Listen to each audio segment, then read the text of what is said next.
First అడగాల్సినటువంటి ప్రశ్న, మీరు సంతోషంగా ఉన్నారా ఈ ప్రభుత్వం గురించి? ఎందుకంటే ఎంతోమంది ఉన్నారు, ప్రశ్నించే గొంతులు ఎంతోమంది ఉన్నారు. సో అందులో ప్రశ్నించే గొంతులు కొంతమంది సైలెంట్ అయినప్పటికీ మీలాంటి వాళ్ళు మాత్రం ఈ ప్రభుత్వాన్ని కూడా క్వశ్చన్ చేస్తూ ఉన్నారు, లైక్ మీడియా ద్వారా కావచ్చు, లేకపోతే వాట్ ఎవర్ ఇట్ ఈస్. నిజంగా మనస్ఫూర్తిగా చెప్పండి, ఈ కాంగ్రెస్ ప్రభుత్వంతో సాటిస్ఫై ఉన్నారా? అడ్మినిస్ట్రేషన్ అనేది జరుగుతుందా? అంటే మీరు అన్నట్టు మాకేమి ప్రభుత్వాలు మారినంత మాత్రాన, పాలకులు మారినంత మాత్రాన ఏదో బ్రహ్మాండమైనటువంటి పెను మార్పులు వస్తాయనే ఒక నమ్మకం అయితే మాకు ఎప్పుడు లేదు. ఇప్పుడు లేదు, గతంలో లేదు. తెలంగాణ రాష్ట్ర సాధన క్రమంలో కూడా తెలంగాణ వచ్చిన తర్వాత మనం ప్రజల తెలంగాణ, ప్రజా తెలంగాణ, ప్రజలు కోరుకున్న తెలంగాణ, అమరవీరుల ఆశయాల తెలంగాణ సాధించాలంటే అది ఒక నిరంతరం ఒక కార్యక్రమంగా ప్రశ్నించే గొంతులు ప్రశ్నిస్తూనే ఉండాలి, అడుగుతూనే ఉండాలి. ఎందుకంటే మన పెద్దల దీనికి గాంధీలు, అంబేద్కర్లు, మార్క్సులు, లెనిన్లు ఎవరు అవసరం లేదు, పూలేలు ఎవరు అవసరం లేదు. అడగంది అమ్మాయినా అన్నం పెట్టదని ఒక సామెత ఉన్నది. ఇది ఎవరు చెప్పిండ్రు? మహానుభావులు చెప్పిండ్రా?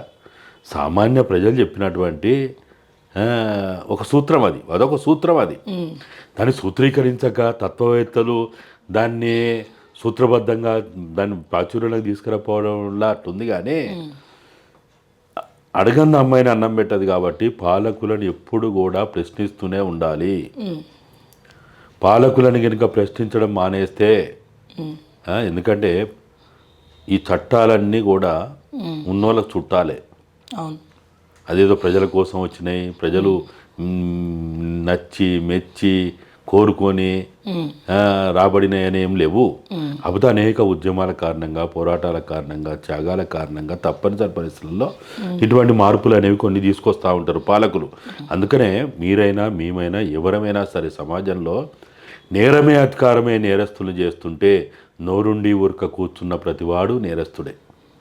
మనం నేరస్తులం కాకుండా ఉండాలంటే చాలామంది ఏమనుకుంటారంటే ఒక మర్డర్ చేస్తేనో, ఒక అటెంప్ట్ మర్డర్ చేస్తేనో, ఒక దొంగతనం చేస్తేనో, లేకపోతే ఇంకా వేరే ఏమన్నా ఈ ఐపీసీ చట్టాలు ఇప్పుడంటే కొత్త చట్టాలు వచ్చినాయి అనుకో, ఆ చట్టాల పరిధిలో నేరాలు చేస్తేనే నేరస్తులు అనుకుంటారు. కానీ కాదు, పాలకులు నేరం చేస్తున్నప్పుడు, వాళ్ళ విధి నిర్వహణ చేయనప్పుడు, వాళ్ళ బాధ్యతలు నిర్వహించినప్పుడు, ప్రజాస్వామ్యాన్ని అపహాస్యం చేస్తున్నప్పుడు, రాజ్యాంగాన్ని పూర్తిగా తుంగలో దొక్కుతున్నప్పుడు మనం మాట్లాడకపోతే ఎవడు మాట్లాడాలమ్మా?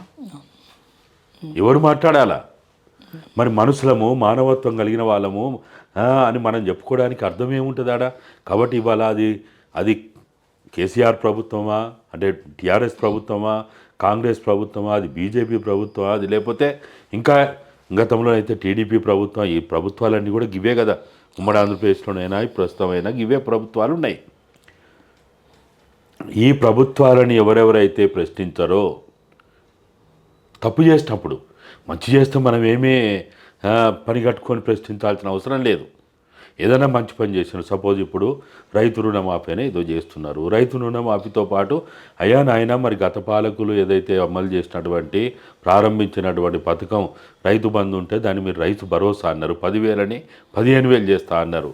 మరి ఇప్పుడు జూన్ వచ్చింది, జూలై వచ్చింది, మరి ఆగస్టు రాబోతున్నది.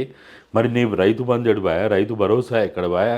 అది కాదు, దాన్ని పక్కన పెట్టి మరి రైతు రుణమాఫీని పట్టుకొని దానికి ఏదో పేద విజయోత్సవాలని డప్పులు కొట్టుకుంటూ, వాయిద్యాలు చేసుకుంటూ, బోకేలు పంచుకుంటూ, దాంట్లో కూడా అందరు కార్యకర్తలే చేస్తున్నారు. అది కూడా అసలు రైతులు ఎవరు చేయట్లేదు. ఎట్లా చేస్తారు? చేయరు. దానివల్ల ఇంకా పూర్తిగా అసలు రైతులకు ఏం అర్థమవుతలేదు. ఎవరికి వస్తుందో, ఎవరికి రాదో, ఎప్పుడు వస్తుందో. వాళ్ళు ఎట్లనైతే మొదటి దఫా 2014 నుంచి 2018 దాకా 4 సంవత్సరాల్లో నా సంవత్సరానికి 25% చొప్పున వాళ్ళు అన్నారో, వీళ్ళు కూడా 3 దఫాలు అంటున్నారు. మరి ఇప్పుడు మొదటి దఫాలో ₹1,00,000 అన్నారు. ఆ ₹1,00,000 ఎన్ని రకాల కోతలు పడ్డాయి. మరి అన్ని రకాల కోతల్ని ఫిల్టర్ చేసిన తర్వాత వీళ్ళు చెప్తున్నట్టు 31,000 కోట్లు అంటున్నారు. చాలామంది 61,000 రైతులు అంటున్నారు, రైతు కుటుంబాలు అంటున్నారు. అసలు ఏమవుతుంది ఏంటి చెప్పుకోవడానికి చాలా బాగుంటుంది, తీపి ముచ్చట్లు చాలా ఉంటాయి. అయితే ప్రతి ప్రభుత్వం చేసే ప్రతి పనిలో లోపాలు ఉన్నప్పుడు, ప్రజలకు అది ఉపయోగపడినప్పుడు, ప్రజలకు వ్యతిరేకంగా ఉన్నప్పుడు, అది సంపూర్ణంగా సమర్థవంతంగా లేనప్పుడు ఎవరు మాట్లాడాలి? మరి ఫోర్త్ ఎస్టేట్ అయిన మీడియాన మాట్లాడాలి, సివిల్ సొసైటీలో భాగస్వాములు అయినటువంటి మాలాంటి వాళ్ళన్నా మాట్లాడాలి. మాట్లాడకపోతే ఎట్లా మరి?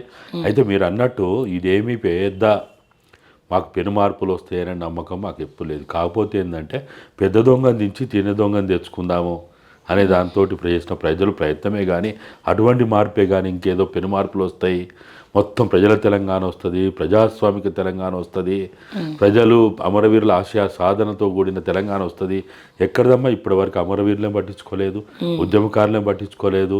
6 గ్యారంటీల్లో పెట్టిన ఒక గ్యారంటీ అయినా ఉద్యమకారులకు 250 గజాల భూమి ఇంతవరకు ఊసేలేదు, దాని మీద చర్చే లేదు.